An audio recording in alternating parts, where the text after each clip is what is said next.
Hey there, Saguto golfers. Tom Saguto here. There's been a lot of talk going around about the right arm and keeping it untucked in the golf swing, that you don't need to keep it tucked in to strike the ball well. And that is just a crock of baloney. This arm is essential for great ball striking. And in this episode, we're going to talk about why it's essential, how to get the arm in correctly, and how to fix almost every swing problem with the power of this arm. So the reason why a lot of golfers fall into the trap of wanting to get this arm away from them is quite simply because they're lazy. A lot of people can't keep this arm tucked in, and what happens towards the top of their backswing is they start to lose this connection. And they've been dealing with that for so long that they just say, you know what, forget it. I'm just gonna deal with this problem in my life. But the problem with having this arm untucked is, you look at my club here, it's very vertical. So when I start my downswing, I've got to do one of two things. I have to either reattach this arm to my body to get in a good position to hit the ball, or, as you see all the time, the club goes steep down, crashing into the ground, and all of your hopes and dreams of hitting a good golf shot are ruined. So that's why the best ball strikers of all time tuck this arm in and try and keep it tucked in as best they can. The difference between here and here in your golf swing is high handicap, low handicap, professional. If I start with my arm tucked in, I don't have to think about the rest of my swing. I don't have to think about positions. This is like a position preset. Starting with it in this position means that, look at that, the club is already shallow. Now when I get to setup, you're not going to see the club in that position, but having it preset here means right off the ball, you see this. What appears to be an early hinging of the wrists of the club, but really it's just me putting the arm, keeping the arm in that tucked in position. So if I'm starting from this tucked in position, I'm here, I start back, boom. I've got the club in this shallow position. As I continue back, powered by the shoulders, and I start pulling my right shoulder around my body, you're gonna see this club stay in a shallow position. I'm going to just go level for a second and show you where I am. Now this should look pretty familiar to you. That's where I started at setup. Here's where I am at the top of the backswing. The only difference is that I've turned my shoulders. So if you start thinking about your golf swing being, where do I need to put the arms? How do I use my hands? Do I have to turn my back to the target? All these thoughts about getting into the backswing position. Is it on plane? Those things are eliminated by the power of the arm. So the arm sets swing path. And if you preset swing path, you never have to think about it again. A lot of golfers will say, well, I've been doing this for so long that this is comfortable. Of course it's comfortable. You've been doing it for 20 or 30 years and you've probably given up hope of getting it in. But the reality is, you could make a change gradually to get this arm more and more in. I taught somebody recently who was on the range, one of my good friends. He's had this problem for so long. So I had him tuck his arm in to get the club in a better position to deliver it to the ball. Instead of going up here and dropping it, which he's hitting behind it, he's in thin, he can't hit the ball clean, he's struggling. So I told him, get here. So we go to the top with that feeling, and he's here. He's like, I got it tucked in, I got it tucked in. So I was like, well, we're about 1.5 miles from where we need to be. So I said, you're not quite there. And he's like, what? That feels so crazy. So I said, here, let's crank it. I cranked him. Andy, you're watching. I know you're watching. Cranked him into here, and he said, it feels like I'm like this. Feels like reality, perfection. He needs to keep feeling cranking way beyond to get the club in its normal position. Think about that for your swing. You're somewhere where you're disconnecting. So a great way to set path is take a glove. I'm sure a lot of you have seen this classic drill, but maybe not like this before. We're going to take the glove, not put it against the side. We're going to tuck it in and on top of the pec here. So I'm gluing it right into the on top of my rib cage. We don't do it against the side because your arm can slide on your side. What's that do? if your arm slides, look at my arms pulling apart. So my swing with the arms pulling apart, well then my club's going off path. I'm introducing variables into my swing. And my shoulders don't turn, look at that slide. You're stuck in here, and then you feel like you've got no backswing. So when we get it out and in front and on top with the glove, now the only thing that can move the arm is the power of the shoulders. So you see both shoulders moving around my body here. You don't see the right shoulder staying back and the left shoulder moving. To feel the shoulders moving, you need connection. So we set this connection and we take it to the top, and you must feel the right shoulder pull the arm, not the arm move the arm. This is not a backswing. This is a cheat. No, we have to feel pull. This is why a lot of golfers fall into that trap of believing stuff like they can get away with letting this arm get away from them. Because the second you get your arm away from you, yeah, you can create your backswing. You feel like you got more room. Oh, it feels great. Except the only thing is, you're going straight down or this way.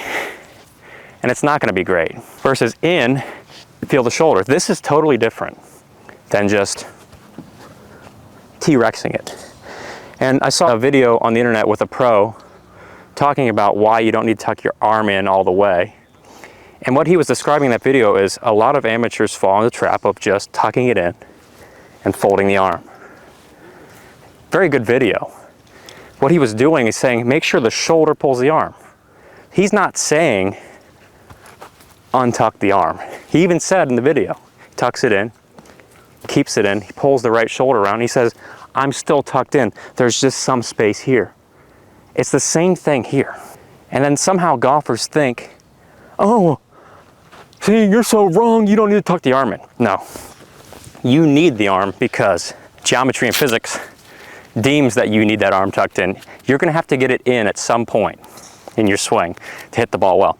Look at what happens if I don't tuck in my arm. Just gonna try and hit a golf shot with, this is gonna be brutal. You know what, let's just tuck one in and hit one first. In, like Flynn, keep it tucked in. Ball divot strike. You gotta love having a system. All right, what happens there to hit that shot? The lead arm controls contact. The trail arm supplies power. If the trail arm here says untuck and straighten, where is it? It's out and it's over. It's like a windshield wiper down. So me trying to hit this ball, what happens? Slice path, over, down behind it, or stand up and flip. How much of that do you see on a driving range? It's probably about 90% at least.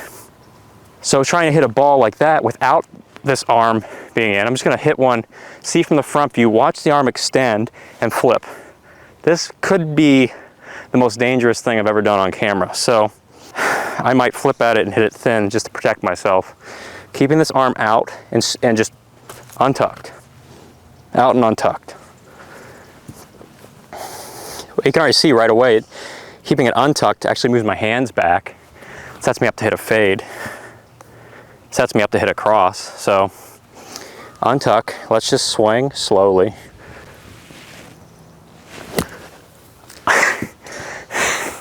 I can't even hit the ball. Out. There's no way I can hit that ball with any compression because I have to get that right arm tucked in at some point. I've got to be here. Whether you got here or you're here, if you're here, you got to get here. If you're here, you just bring it down. It's still tucked in. So that's why some golfers who had more of a flying elbow, what they did was they had to reattach it. I just don't recommend variables. That's a joke. Trying to coordinate all that stuff. Don't you have hobbies? Like golf's your main hobby, but you know you have a life to live and you don't have thousands of hours to practice. So that requires a lot of time to practice. If I'm gonna untuck and then reattach here. So you're gonna see the arm get in. So let's go out, untuck, reattach. All right, so, I mean, that was an okay strike, because I had to go, whew. But what you saw happen is the impact was certainly better than the previous swing, and I had more power. It's because I'm leveraging this arm correctly. I'm not just putting in a steep and down position. You know, the comment section is going to be loaded with people saying, well, Jack Nicklaus had a flying elbow and he played great golf. So you're saying like this one exception of all golfers, all great ball strikers. Yeah, he had a flying elbow, but look at where he got. He had to get into here. Now that action of reattaching takes thousands of hours of practice. It takes a lot of coordination, and to Jack's credit, he pulled that off. Now, I don't think his elbow was as far away as a lot of people think. I think his elbow was a lot closer to his body, more like here, not here. People tend to exaggerate those things. They tend to exaggerate to try and prove a point. Gonna hit this shot a la Jack Nicklaus, maybe a little worse than Jack Nicklaus because I'm gonna go higher and farther. I'm gonna hit an untucked shot, then I'm gonna try a Jack Nicklaus-esque. You're gonna watch me reattach my right arm. So out, you look, it's out, in, out. I'm never tucking it in. So I'm just gonna hit with it out. This will be brutal first. Keep it out, keep it out. I think I even brought it in a little on the way down to try and save it.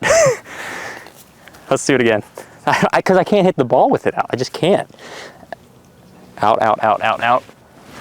I can't, no I can't. Subjecting myself to the whims of a 30 handicap. You gotta get it tucked in. Jack Nicklaus style. Let it float a little, reattach. Which is a waste of effort and time on your part.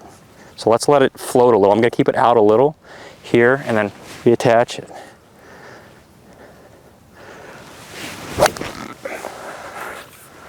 All right, hit a little bit of a pull draw.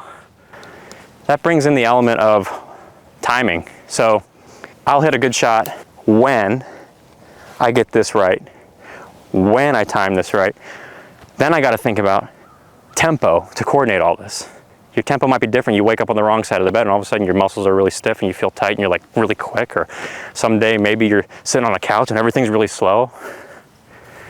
So the only way I could get this right arm in correctly is by timing it right. So I have to go slower tempo. And I hit that one straight.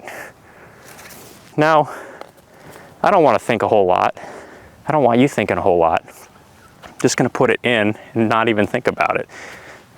In, and then swing. Laser straight, and the amount of coordination was significantly less. And I've only hit like 7 shots today. This is like the first episode of the day. So no warm-up. Just shows you that these things work when you do them. So we're gonna dive a little bit deeper now. That's the elbow from a path perspective.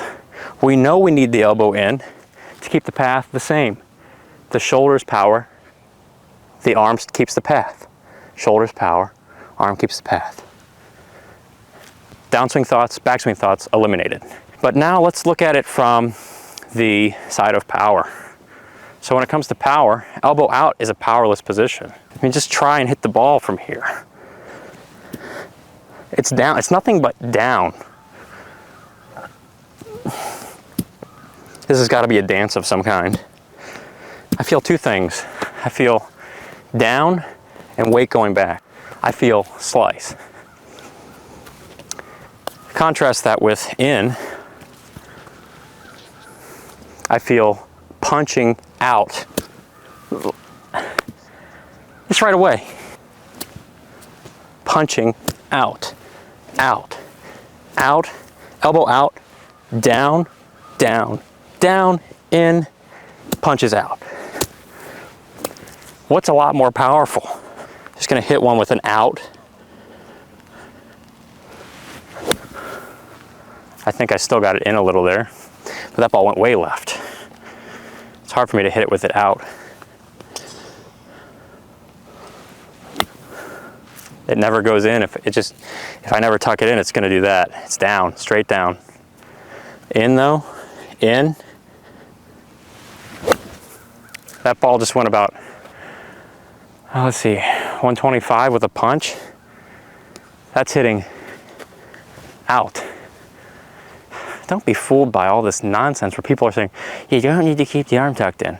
Oh no, you need to keep it tucked in. There's no player on the planet who's allowing that arm to stay out for so long. You can't afford to do it in the downswing at all. You have to reattach it, then hit the ball. So if you're gonna do this, good luck timing that. Good luck having thousands of hours to perfect that. There's no benefit to it. It's just wasted motion. This is a waste of motion. Even the pros who do it, they don't know it, but you're just being inefficient. Because I could just go here, here, here, here, versus out, reroute, out, reroute. There's a lot more opportunity to be in a problem from here because I'm reattaching. The path's different. Path's different every time. I might make 10 swings with the arm out at the top, and I'll have 10 different paths on the way down. And you'll see a lot of different curves out here. So let's go a little bit fly away, reattach, chunky, hook. I guess I dropped it too much. Okay, let's try. I'm trying here. I'm not just trying to stink to prove a point. No, this is actual timing at work. Out, reroute. All right, a little flippy at the bottom, but it's high and straight. The flip actually reduced some of the hook path. I was swinging a ton out to the right. I'm subjecting my swing to this terror for your sakes.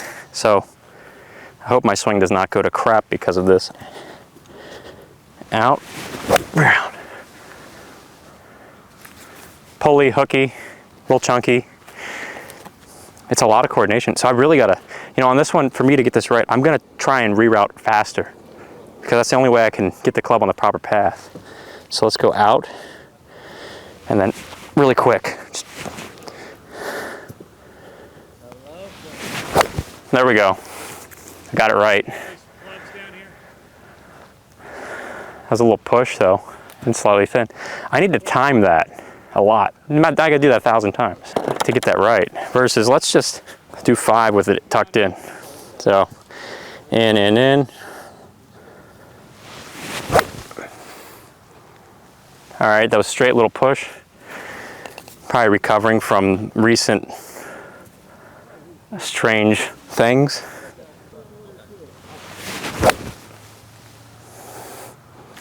All right, still an acceptable range, just a little bit of an overdraw. But that's on the green with a good birdie putt. And I'm not feeling a reroute, so I can just go right back to the ball from at the start of my downswing. Boom, right back to the ball.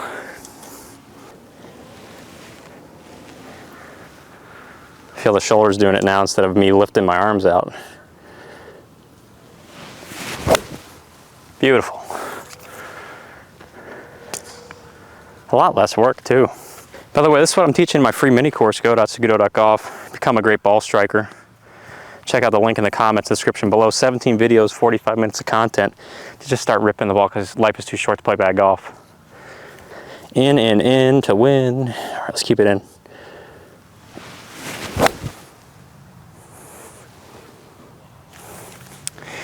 All right, good divot. I have a much more predictable swing, so my dispersion is the width of a green.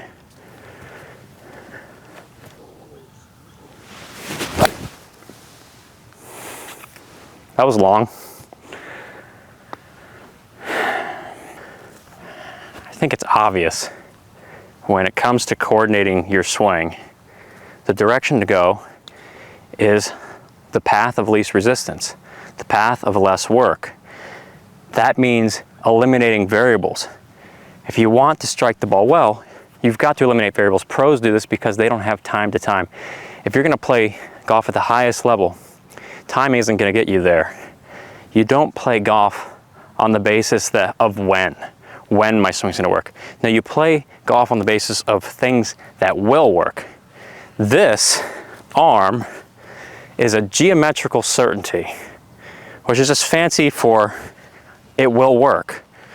If it's in, I'm on the correct path. When I'm on the correct path, as I get into impact, it stays in and I push and my contact point's after the ball.